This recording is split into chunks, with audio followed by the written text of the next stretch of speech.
আসসালামু আলাইকুম সুপ্রিয় শিক্ষার্থীরা। এসএসসি সাধারণ গণিত পরিমিতি অধ্যায় 16 ঢাকা বোর্ড 2022। এই প্রশ্নটি হলো, একটি গাড়ির চাকার পরিধি 22 মিটার। চাকা বলতে একটি বৃত্ত, চাকা একটি বৃত্তর ন্যায়। তো এখন ক নাম্বার এখানে বলছে একটি ঘনকের একটি ধারের দৈর্ঘ্য 7 সেন্টিমিটার হলে এর সমগ্র পৃষ্ঠের ক্ষেত্রফল নির্ণয় করো। ঘনক হলো তার ধারগুলো সব সমান। এই যে এটা একটি ঘনক, তার মানে এই ঘনকে 6টি পৃষ্ঠ আছে। এই যে এটি একটি পৃষ্ঠ, এই যে একটি, পাশে আরেকটি আছে, এই যে একটি, এবং 6টি পৃষ্ঠ আছে। তাহলে ঘনকের যদি 6টি পৃষ্ঠ থাকে আর প্রত্যেকটি ধার যদি সমান হয়, তাহলে একটি পৃষ্ঠের ক্ষেত্রফল কি? একটি পৃষ্ঠ একটি বর্গক্ষেত্র, তার মানে বর্গক্ষেত্রের ক্ষেত্রফল বাহু স্কোয়ার। তার বাহু মানে আর ধার, এই যে বাহু স্কোয়ার। এরকম পৃষ্ঠ কয়টি আছে? 6টি, তাহলে 6a স্কোয়ার। এটি হচ্ছে এই ঘনকের ধার। তো এখন ধার কত আছে? 7, তাহলে 6 × 7 স্কোয়ার দিলেই এই ঘনকের সমগ্র পৃষ্ঠের ক্ষেত্রফল নির্ণয় করা যাবে। তো তাহলে আমরা একটা লিখতে মনে করি, ঘনকের এক ধারের দৈর্ঘ্য 7 সেন্টিমিটার।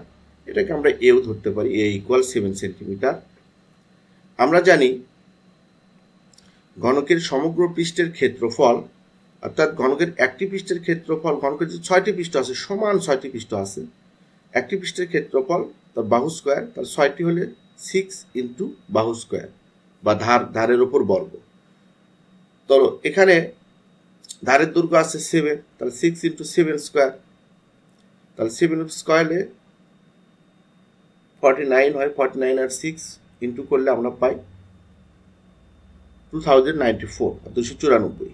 তাহলে এই ঘনকের সমগ্র পৃষ্ঠের ক্ষেত্রফল 294 বর্গ সেন্টিমিটার হবে। 294 বর্গ সেন্টিমিটার।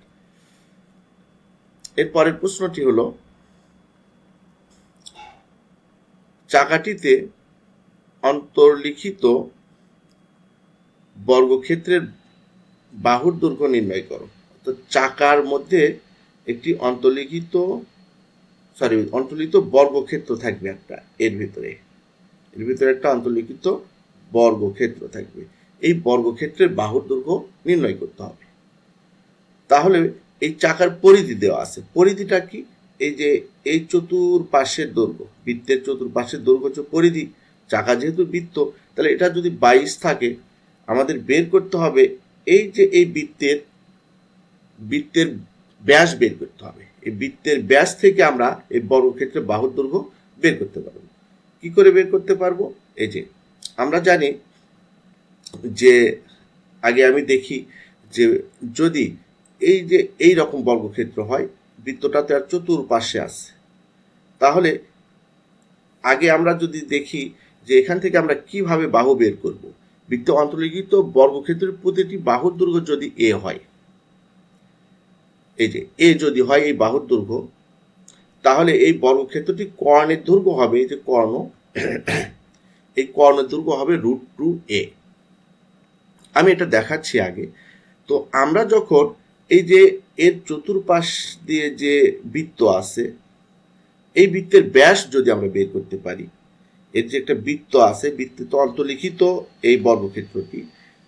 আচ্ছা, আমি চতুর্পাশে একটা বৃত্ত দিই।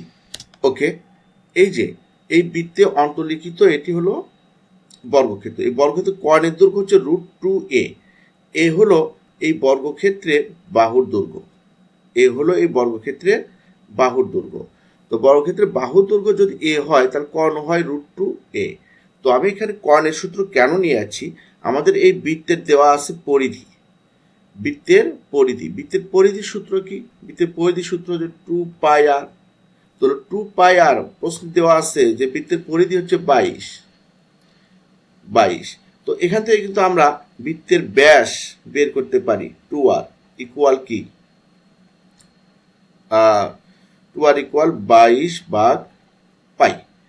তো এখন দেখো, এই বৃত্তের ব্যাস যা হবে √2a, এটা হচ্ছে বর্গক্ষেত্রের কর্ণ, এটা ইকুয়াল হবে বৃত্তের ব্যাস যা বের হবে। যে এখান থেকে 2r এর মান যা বের হবে, সেটা হবে হচ্ছে এখানে বৃত্তের ব্যাস। তো এই বৃত্তের ব্যাসকে যদি আমরা √2 দ্বারা ভাগ করি তাহলে কিন্তু আমরা বাহুর দৈর্ঘ্য পেয়ে যাব।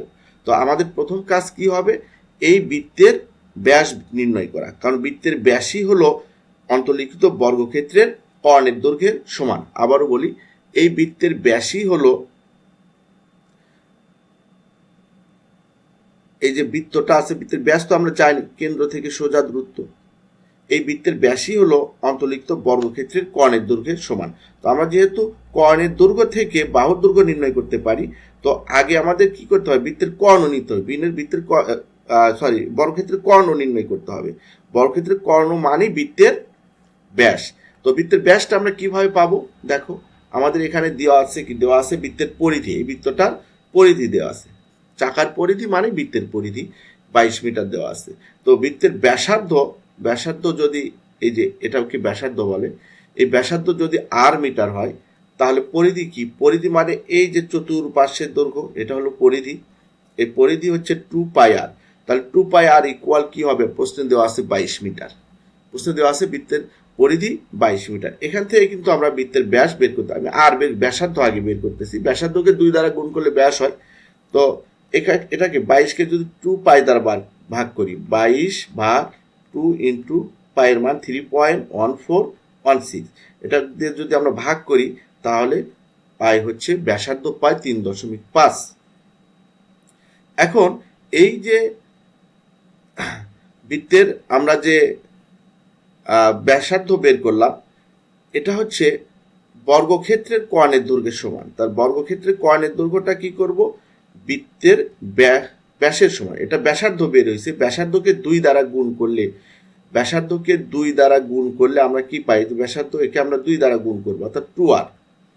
এই 2r হলো বর্গক্ষেত্রের কর্ণের দৈর্ঘ্যের সমান। তাহলে 2 ইন্টু বৃত্তের ব্যাসার্ধ বের হয়েছে 3.5, ব্যাসার্ধ মানে ব্যাসের অর্ধেক, আগে আমরা ব্যাসের অর্ধেক বের করছি, আর একে 2 দ্বারা গুণ করলাম, বৃত্তের ব্যাস হয়ে গেল।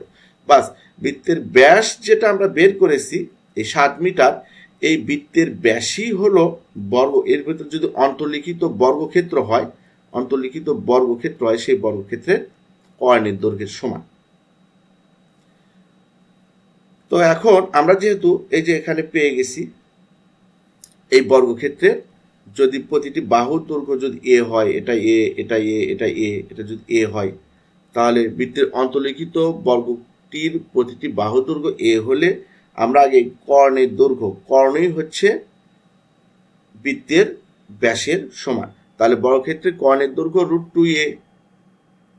তাহলে আমরা শর্তমতে কি লিখতে পারি, এই যে দেখো এখানে আমরা বর্গক্ষেত্রের কর্ণের দৈর্ঘ্য বৃত্তের ব্যাসের সমান, সেটা আমরা 60 মিটার বের করেছি, আর বর্গক্ষেত্রের কর্ণের দৈর্ঘ্য √2a, তাহলে √2a ইকুয়াল আমরা কি লিখতে পারি, বৃত্তের ব্যাস বা বর্গক্ষেত্রের কর্ণ।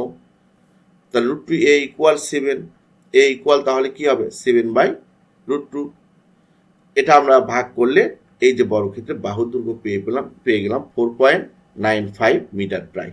তাহলে চাকাটিতে অন্তর্লিখিত মানে চাকার ভিতরে, অর্থাৎ বৃত্তের ভিতরে অঙ্কিত বর্গক্ষেত্রের বাহুর দৈর্ঘ্য 4.95 মিটার। এরপরের প্রশ্নটি আছে, চাকাটির পরিধি একটি সমবাহু ত্রিভুজের পরিসীমার সমান হলে, এই যে চাকার যে পরিধি আছে এটা আবার একটি সমবাহু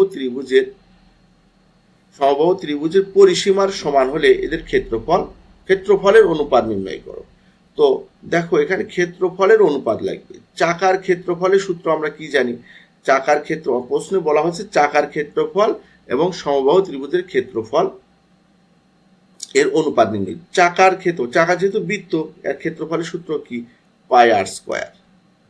আর সমবাহু ত্রিভুজের ক্ষেত্রফলের সূত্র কি, √3/4 বাহু স্কয়ার বা a স্কয়ার, এ যদি বাহু ধরি আমরা, বাহু স্কয়ার। তাহলে এই দুটো আমরা বের করে নিয়ে যদি এখানে বসিয়ে দিই, তাহলেই আমরা পেয়ে যাব হচ্ছে চাকার ক্ষেত্রফল এবং সমবাহু ত্রিভুজের ক্ষেত্রফলের অনুপাত। তো এখন এই চাকার ক্ষেত্রফল আমরা বের করতে পারি কিভাবে, আমরা কিন্তু খ নম্বরে চাকার ব্যাসার্ধ বের করেছি πr²। তো এটা আমি এখানে, এই যে দেখো আমরা কিন্তু খ নম্বরে বের করেছিলাম, তারপরে আমি এখানে আবারও করেছি। এই যে চাকার পরিধি হচ্ছে 22 মিটার, পরিধি হচ্ছে চতুর্পার্শ্বের যে দূরত্ব, এটা হচ্ছে পরিধি। তো বৃত্তের ব্যাসার্ধ যদি আর হয়, এই ব্যাসার্ধের সাথে পরিধির একটা সম্পর্ক আছে, সেটা হচ্ছে 2πr। তাহলে 2πr ইকুয়াল কি 22, এটা চাকার পরিধি দেওয়া আছে। তাহলে ব্যাসার্ধ কত হবে, 22 ভাগ ব্যাসার্ধ হচ্ছে আর, 22 ভাগ 2π, ভাগ করলে আমরা 3.5 পাই। এটা আমরা খতে বের করেছিলাম, আমরা লিখতে পারতাম খ হতে পাই, আবার আমি করলাম। তাহলে চাকার ক্ষেত্রফলের সূত্র হচ্ছে πr², পাই তারপর হলো ব্যাসার্ধের ওপর বর্গ। তাহলে ব্যাসার্ধ বের হচ্ছে 3.5, আমরা কিন্তু পেয়ে গেলাম চাকার ক্ষেত্রফল। তাহলে পায়ের মান 3.1416, আর আর এর মান অর্থাৎ ব্যাসার্ধের মান 3.5, এর উপর স্কোয়ার করলে ক্যালকুলেটর ব্যবহার করে এখানে আমরা পাবো হচ্ছে 38.4846 বর্গমিটার। এটা কিন্তু আমরা বৃত্তের ক্ষেত্রফল পেয়ে গেলাম। এখন আমাদের কাজ হচ্ছে সমবাহু ত্রিভুজের ক্ষেত্রফল কিভাবে বের করব। সমবাহু ত্রিভুজের ক্ষেত্রফল বের করতে তো সমবাহু ত্রিভুজের বাহু লাগবে, আমাদের তো বাহু নেই। এই যে এই সমবাহু ত্রিভুজের বাহুর দৈর্ঘ্য তো আমাদের নেই। তো বাহুর দৈর্ঘ্য কিভাবে বের করা যায় দেখো। আবার ধরি সমবাহু ত্রিভুজের বাহুর দৈর্ঘ্য হচ্ছে a মিটার, সমবাহু ত্রিভুজের বাহুর দৈর্ঘ্য a মিটার। তাহলে প্রশ্নে বলা আছে যে সমবাহু ত্রিভুজের পরিসীমা চাকার পরিধির সমান। এখন সমবাহু ত্রিভুজের পরিসীমা কত দেখো, এই যে এই বাহু যদি এ হয়, এই বাহু এ হয়, এই বাহু এ হয়, তার তিনটাই এ যোগ করলে কি হবে 3a। এটাই হচ্ছে সমবাহু ত্রিভুজের পরিসীমা। পরিসীমা তো আমরা জানি যে এই লাইনগুলো এটা যোগফল, এটা বাহুগুলোর যোগফল। তাহলে 3a, প্রশ্নে বলা আছে সমবাহু ত্রিভুজের পরিসীমা চাকার পরিধির সমান। চাকার পরিধি কত দেওয়া আছে 22, তার 3a ইকুয়াল 22। তাহলে a ইকুয়াল কত হবে, 22কে 3 দ্বারা ভাগ, 22কে 3 দ্বারা ভাগ করলে কত হয় 7.33 মিটার। এখন আমরা কি করব, আমরা চাকার ক্ষেত্রফল কিন্তু বের করছি, 38.something বের করলাম। তাহলে সমবাহু ত্রিভুজের ক্ষেত্রফলের সূত্র হচ্ছে √3/4 বাহু স্কয়ার। তাহলে সমবাহু ত্রিভুজটির ক্ষেত্রফল হবে √3/4 বাহু স্কয়ার। তাহলে √3/4 বাহু স্কয়ার, বাহু বের হয়েছে 7.33, এটা বসিয়ে দাও।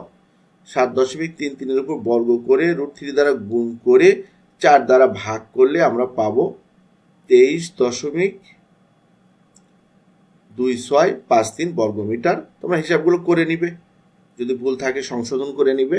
তো যাই হোক, এখন পূর্বে আমরা চাকার ক্ষেত্রফল বের করে রাখছি। দেখো চাকার ক্ষেত্রফল আমরা বের করলাম 38.4846।